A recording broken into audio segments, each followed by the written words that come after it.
시편 15편 1절과 2절의 말씀을 보겠습니다. 여호와여, 주의 장막에 머무를 자 누구 오며 주의 성산에 사는 자 누구 오니까? 정직하게 행하며 공의를 실천하며 그의 마음에 진실을 말하며. 아멘. 오늘 15편을 이렇게 보면서 오전과 같은 우리가 또 제목을 살핍니다. 주의 장막에 머무를 자가 누구냐? 시대적인 배경으로 보면은 아직 성전이 건축되지 않았을 때를 우리가 볼 수가 있습니다. 그러니까 성산이라고 하는 단어를 쓸 때 법궤가 예루살렘의 성막에 이렇게 모셔진 그때를 보고 있습니다. 오늘 말씀은 우리 교회에도 이 말씀을 주셨지만 제가 아는 카톡방에도 이 본문의 말씀이 똑같이 올라온 교회가 있습니다. 아마도 같은 본문을 오늘 살피는 교회가 있지 않나 그런 생각을 합니다. 하나님 앞에 이렇게 말씀을 모시고 있었던 그런 모습이 이제 다윗성으로 옮겨지는 그런 내용을 우리가 사무엘하 구약의 6장 12절에 보면은 이렇게 보게 됩니다. 어떤 사람이 다윗 왕에게 아뢰어 이르되 여호와께서 하나님의 궤로 말미암아. 자, 여호와의 궤를 함부로 다루었다가 우사라고 한 사람이 죽었죠. 그래서 여호와의 궤를 함부로 자기 집으로 옮겨가기를 두려워할 때 오벳 에돔이 자기 집으로 여호와의 궤를 옮겨갔었습니다. 그래서 하나님의 궤로 말미암아 오벳 에돔의 집과 그의 모든 소유의 복을 주셨다 한지라. 그러니까 하나님의 궤를 옮겨간 그 집에 복을 하나님 주셨음을 깨닫고 다윗이 가서 이제 하나님의 궤를 기쁨으로 메고 오벳 에돔의 집에서 다윗성으로 올라갈세. 이렇게 해서 오늘 본문은 이런 상황 속에서 기록이 됐다라고 하는 것을 보게 되는 것입니다. 자, 다윗이 법궤를 이제 자기의 장막으로 이렇게 옮기게 되는 이런 모습을 보게 되는 것입니다. 그러니까 이 본문은 그냥 상상 속에서 기록된 것이 아니라 실제적으로 경험해 가면서 체험해 가면서 하나님의 은혜를 누리는 가운데 주의 장막에 누가 거할 것인가? 오늘 본문 1절을 다시 한번 보겠습니다. 거기 이렇게 나오죠. 여호와여, 주의 성막에 머무를 자 누구 오며 주의 성산에 사는 자가 누구입니까? 여러분, 머무르다, 살다, 그러니까 거기에 유하는, 거하는 자를 말하는 겁니다. 우리가 이제 예배를 드리러 이렇게 하나님의 전에 옵니다. 근데 성경을 보면은 성전 뜰만 밟고 가는 자가 있다 그랬어요. 성전에 나와서 예배 드려서 하나님을 만나고 가야 되는데 그렇지 못한 자가 있음을 말씀하고 있습니다. 그래서 본문은 누가 정말 성막에 거하며 누가 성산에 거하며 누가 장막에 머물 짠가? 이 머문다고 하는 단어 속에서는 하나님께서는 모든 것의 주관자지만은 우리는 인생 속에서 나그네와 같이 잠깐 유숙하고 가는 자라고 하는 것을 우리에게 말씀해 주고 있으며 우리는 세상에 잠깐 지나가는 나그네와 같은 삶이라 하는 것을 이제 말씀하고 있습니다. 시편 39편 12절에 보면은 그 내용이 나옵니다. 자, 여기 다윗의 기도가 있습니다. 여호와여, 나의 기도를 들으시며 나의 부르짖음에 귀를 기울이사 내가 눈물 흘릴 때 잠잠하지 마옵소서. 그러면서 이렇게 말합니다. 내가 주와 함께 있는 나그네이며 그랬어요. 나의 모든 조상들처럼 나는 떠도나이다. 그러니까 나그네는 사실 어디 잠깐 머물다 가는 거죠. 그러니까 본문 속에서 주의 장막에 머무를 자가 누구냐? 그러니까 나그네지만은 거기에 머무르며 거기에 거하며 거기에 유할 자가 누구냐라고 하는 것을 말씀하고 있는 것입니다. 그런데 이 단어 속에는 머무른다, 유한다, 거한다는 것은요, 형식적으로 그냥 출입하는 자를 말하는 것이 아니라 진심으로 하나님을 사랑하면서 이 주의 전에 거하는 자가 누구냐, 그렇게 묻고 있는 것입니다. 자, 여러분과 제가 성전뜰만 밟고 가는 자가 된다면은 아마도 우리 하나님을 만나지 못할 것이며 하나님 앞에 진정한 예배자로 합당하지 않을 것입니다. 우리가 이 다윗의 시를 보면은 주의 성전에 주의 장막에 거하는 자가 복이 있다 그랬어요. 그게 시편 84편에 나옵니다만은 4절에 보면은 이런 말씀이 있습니다. 주의 집에 사는 자들, 그러니까 거한다, 머문다, 사는 자들, 유한다 다 똑같은 뜻입니다. 근데 그들의 특징은 하나님을 항상 찬송하는 자로다. 그런 체험을 여러분 하지 않습니까? 은혜 안에 좀 살면은 자신의 삶 속에 찬송이 나옵니다. 찬송이 생활 속에 자리합니다. 자기도 모르게 찬양 속에 살아가는 거예요. 그런데 신기하리만큼 내가 은혜 아래 머무를수록 세상에서 말하는 무슨 가요나 유행가 이런 걸 자기도 모르게 많이 부르게 될 때가 있습니다. 너무 이상하지 않아요? 근데 그런 일이 실제로 일어납니다. 그래서 주의 집에 사는 자들의 특징은 하나님을 항상 찬양하는 자라, 이런 것을 우리가 알 수가 있고요. 주의 전이라고 하는 것은 우리가 이제 다윗의 시대는 외형적인 것을 많이 얘기했습니다. 어떤 특정한 장소. 그러나 오늘은 자, 예수님께서도 영과 진리로 예배하는 자를 찾는다. 그러면 진정한 오늘의 성전의 의미가 어디에 있느냐?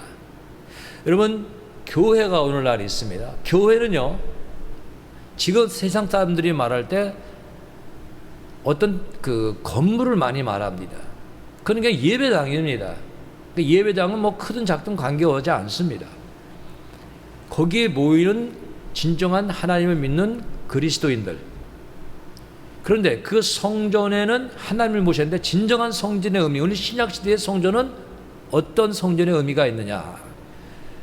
고린도전서 6장 19절 20절에 이렇게 말씀합니다. 너희 몸은 너희가 하나님으로부터 받은 바 너희 가운데 계신 성령의 전인 줄을 알지 못하느냐? 너희는 너희 자신의 것이 아니라, 그러니까 우리가 성령이 거하는 성령의 전, 새로운 피조물은 성령이 거하는 전이며 값으로 산 것이자 주님의 보혈의 피로 산 것이죠. 값으로 산 것이 되었으니 그래도 너희 몸으로 하나님께 영광을 돌리라. 그래서 이 신약시대를 살아가는 우리는 모여 예배드리는 예배당 자체를 거룩한 전이라고 착각해서는 안 됩니다. 여기 예배드리기 위해서 모인 것이고요. 교회는 하나님 믿는 자들의 모임입니다. 그러니까 오늘 우리가 뭐 교회로서 이렇게 모인 것이고 진정한 성전의 의미는 우리 심령인 것을 보게 되는 것입니다. 그래서 이 거룩한 심령이 되어서 하나님께 영광을 돌리라.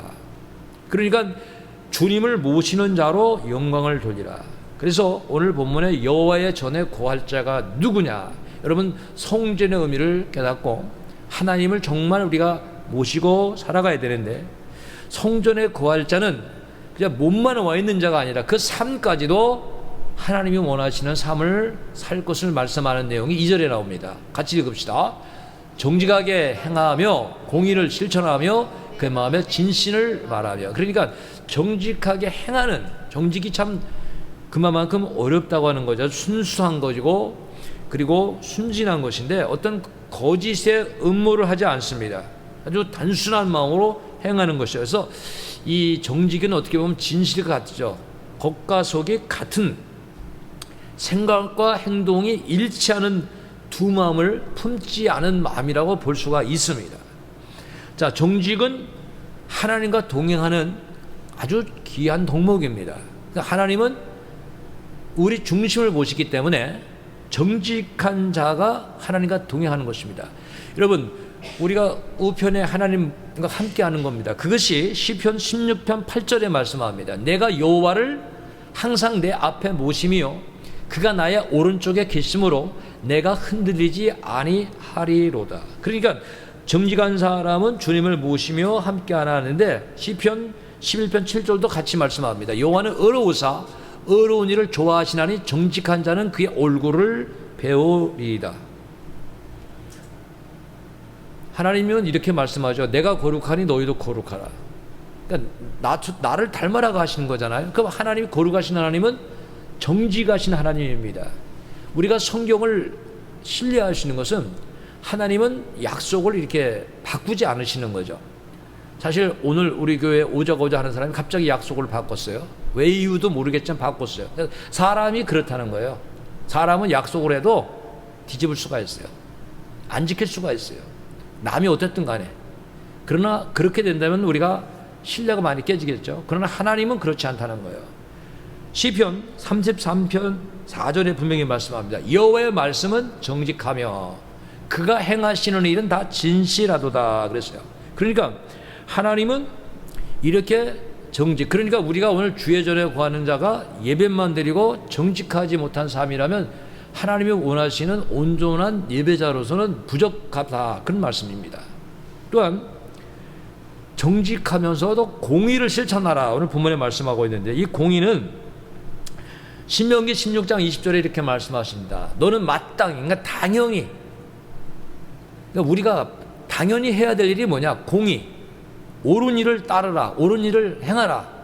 그리하면 진정 살 것이다. 믿음 안에 산다는 거예요. 영적으로 내 하나님 여호와께서 네게 주시는 땅을 차지하리라. 하나님의 은혜 속에 거하고 영원한 땅도 차지할 것을 말씀하고 있습니다. 그래서 이 공의는 여러분 하나님이 보시기에 합당한 겁니다. 하나님이 보시기에 올바른 것입니다. 그래서 공의는 하나님의 뜻을 행하는 것임을 보게 되는 것입니다. 근데 우리가 이기적인 생각이나 욕심을 가지고 있을 때, 탐심을 가지고 있을 때는 사실 공의를 잘 실천하지 못합니다. 세상에서 이렇게 정치하는 걸 보면은 야당 여당이 있잖아요. 그러니까 야당은 여당일 때 야당 생각을 못하고 반대 여당은 야당일 때 서로 생각을 못하죠. 그러니까 자기네 편을 생각하니까 이게 공의인지 아닌지 몰라요. 여러분 지금 세상에 법이 많이 이루어지는데 저는 모든 법이 다 공의롭다고 보지는 않습니다. 왜 그런가 하면 숫자가 많은 사람이 법을 그냥 제정해버리는 거예요. 그거 지켜야 된다는 거예요. 그 공의가 아닐 수 있어요. 우리나라에 그런 일이 없기를 바라는데 차별법이 만약에 이루어지면은 많은 숫자가 거기에 국회의원들이 동참한 겁니다. 정의라고 볼 수가 없어요. 하나님의 법에 위배되는 겁니다. 그러니까 우리는 하나님의 법에 위배되는 것을 세상이 법제화시켜서 법을 만들어도 사실 그것을 따를 의무는 없습니다. 우리는 하나님의 공의로운 뜻을 따라가야 되는 것입니다. 그래서 하나님은 이렇게 공의를 행하며 또 공의로운 자가 다른 말로 말하면 공명정대하게 어떤 사람을 약하고 연약하고 이런 사람을 무시하거나 힘이 있다고 해서 거기에 무조건 아부하거나 하는 것이 아니라 불의를 기뻐하지 않는 겁니다. 악한 자를 동조하지 않는 것입니다. 그래서 자신도 중요하지만 공동체의 행복, 그리고 강한 자는 연약한 자의 약점을 돕기 위해서 옳은 길을 택하는 것이 하나님이 기뻐하시는 것입니다. 자, 정직을 말하고 진실을 말하라, 오늘 본문 속에 있는데요. 그러니까 내적인 것과 외적인 것이 사실 같아야 됩니다. 참기름, 기름 중에 최고 진짜다 그러는데 사실 참기름이 가짜도 많다자 그러나요? 교회도 참자를 붙이는 교회도 있지만, 여러분 우리 신앙이 바로 서야 되는데 진실하지 못한 삶을 하나님 기뻐하지 않습니다. 시편 31편 23절이 말씀하고 있어요. 너희 모든 성도들아 여호와를 사랑하라. 그러니까 하나님은 진실한 자를 보호하시고 교만하게 행하는 자는 엄중히 갚으시니라. 그러니까 진실하지 못한 자는 교만의 길로 갖고 있음을 분명히 말씀하고 있고요. 우리가 아무리 많이 기도한다 할지라도요, 진실하지 못하면 그 기도는 응답이 안 된다는 걸 알아야 됩니다. 나는 기도를 많이 했는데 왜 응답이 없을까? 그 생활에 기도하기 전에 우리가 정말 진실한가 살펴야 됩니다. 시편 145편 18절에 분명히 말씀하죠. 여호와께서는 자기에게 간구하는 모든 자, 곧 진실하게 간구하는 모든 자에게 가까이 하시는도다. 기도를 길게 하고 많이 하는 거, 그거에 여러분 그게 중요하다라고 거기에 너무 집착해서는 안 됩니다. 어떤 기도를 드려야 되죠? 진실한 기도, 하나님이 기뻐하시는. 왜 그런가 하면은 잠언 12장 22절에도 말씀하고 있어요. 거짓 입술은 여호와께 미움을 받아도 진실하게 행하는 자는 그의 기뻐하심을 받느니라. 사실 사람이 하나님의 은혜를 받으면은 분명히 열매를 맺게 돼 있습니다.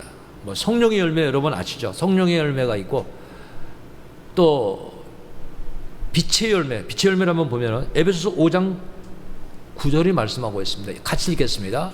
빛의 열매는 모든 착함과 의로움과 진실함에 있느니라. 여러분 오늘 그 주사랑 쉼터에 제가 글을 하나 이렇게 올려놨습니다. 거기에 보면은 그런 글이 하나 있습니다. 일본에서 떡집이 하나 있었습니다. 떡집. 그런데 거기에 5-6명의 학생들이 몰려와서는 떡을 막 집어먹었대요. 막 그렇게 담아서 막 먹는 겁니다. 그러니까 우리로 말하면 무슨 떡볶이집 같은 것처럼 아이들이 가서 1인분도 먹고 2인분도 먹고 막 심지어 3인분도 먹었답니다. 그리고 아이들이 먹고 돈을 막 놓고 가버렸대요. 근데 주인이 그 돈을 세보지도 않고 그냥 싹 돈을 손에 웅켜주더니만 그냥 금고에다 돈을 넣어버렸다는 거예요. 그거를 본 관광객이 물어본 거예요. 아니 아이들이 얼마나 먹었는지 돈이 맞는 건지 계산을 왜 안 하십니까? 그랬대요. 그랬더니 떡집의 주인이 이렇게 말을 했답니다. 저 청년들은 여기 가까이 있는 교회에 예수 믿는 학생입니다. 이렇게 얘기했다는 거예요. 그게 무슨 말인지 여러분 이해가 가십니까? 예수 믿는 학생들이 정직했기 때문에 구태여 계산할 필요가 없다는, 저들은 정직하다고 하는 거예요. 자, 그래서 그에 물어왔던 관광객이 감동을 받았다고 하는 거예요. 그럼 우리도 과연 세상에서 그렇게 정직할 수 있을까? 지금 한국에는 그래도 많이 좋아지는 정직도를 보는 가게들이 많이 생깁니다. 무인 가게가 생기죠, 여러분. 무인 가게 들어가 보십시오. 그러면 그냥 주인이 없어요. CCTV를 막 여러 각도에서 다 이렇게 달아놓고 들어와서 양심껏 계산하고 가게끔 해놓습니다.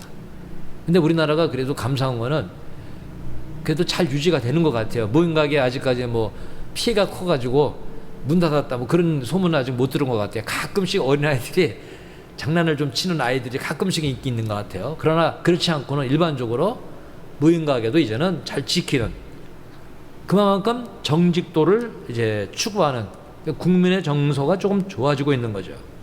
근데 우리 성도들은 하나님 앞에서 예배를 드릴 때 그런 마음, 어디서 누가 나를 보든 안 보든 그런 정직한 삶을 살라고 말씀하고 계신 거고요.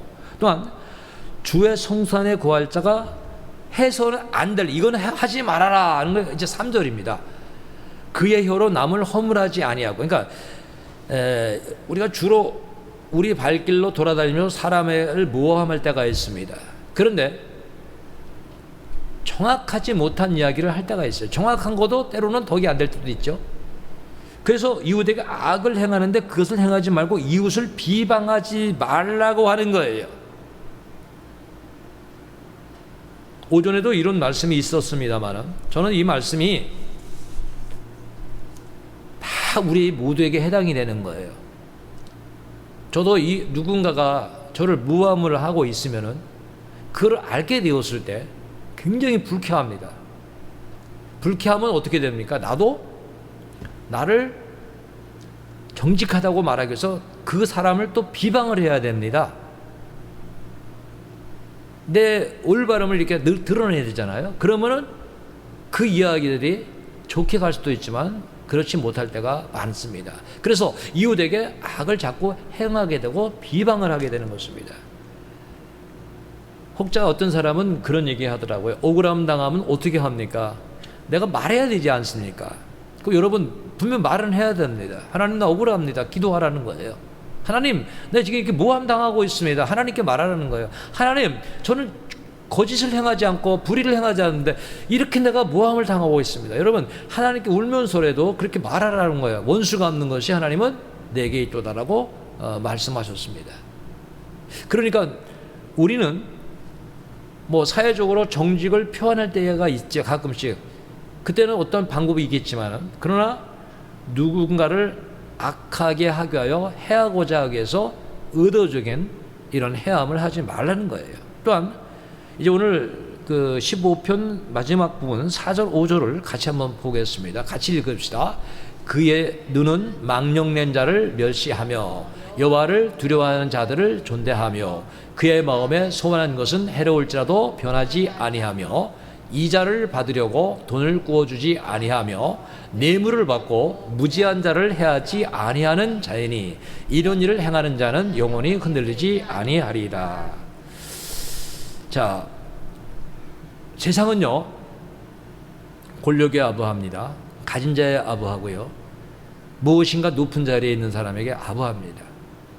그 사람이 정직하지 않은데도, 그 사람이 교만한데도, 자랑을 일삼은데도 거기를 자꾸 가가지고 아부합니다. 그런데 성경은 그렇게 살지 말라는 거예요.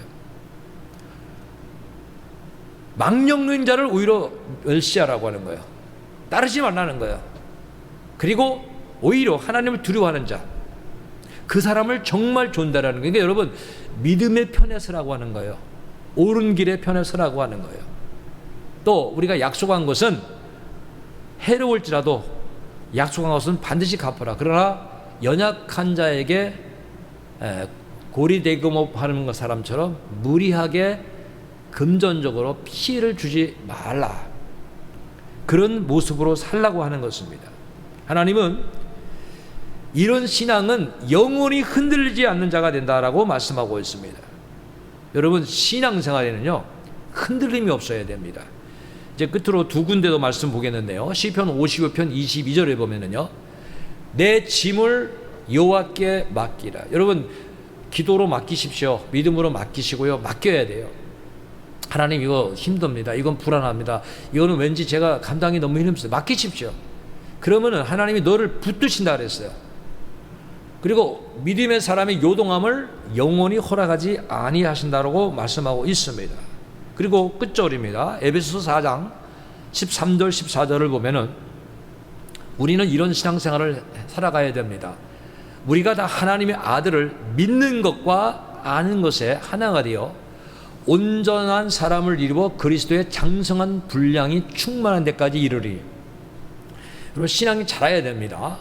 이는 우리가 이제부터 어린아이가 되지 아니하며, 저 어린아이의 모습이 그 고린도서 13장 11절에 나오죠. 말도 어린아이, 깨닫는 것도 어린아이, 생각하는 것도 어린아이다 그랬죠. 그러나 장성하면은 그걸 버린다고 했잖아요. 그래서 사람의 속임수와 간사한 유혹에 빠져, 여러분, 어린아이는 그런 겁니다. 영적으로 어린아이는 세상에 빠지는 겁니다. 온갖 교훈과 풍조, 세상 풍조에 밀려.